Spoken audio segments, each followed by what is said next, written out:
जय जोहार। स्वागत है आप मन के न्यूज़ 36 छत्तीसगढ़ के आवाज में। मैं हूं आप मन के संग गंगोत्री। तब बढ़थन खबर मन की ओर बात करबो मुंगेली जिला के। मुंगेली में अधिकांश धान खरीदी केंद्र में शासन के निर्धारित वजन में तौल नहीं हुआ थे, जबकि शासन के निर्धारित तौल वजन 41 किलो 300 ग्राम है। मुंगेली जिला के पौनी उप केंद्र में 41 किलो 500 ग्राम तौल हुआ थे।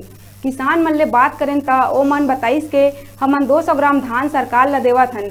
फिर सोसाइटी धान खरीदी प्रभारी में बात करें तो वह साफ पल्ला झाड़ लिहिस।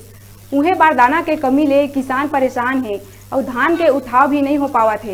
हेमाल मन के कमी भी देखे ले मिलिस। पौनी सोसाइटी में सिर्फ 8 से 9 हेमाल है।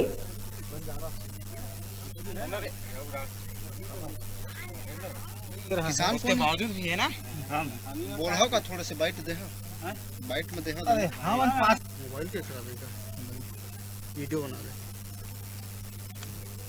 मालूम आ जाए वीडियो बना दे, वीडियो।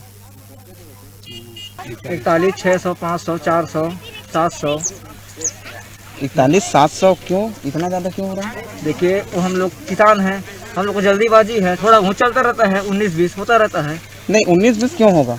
इसका वजन कितना किया गया तौल के लिए? सही नियम इसका 200 ग्राम है।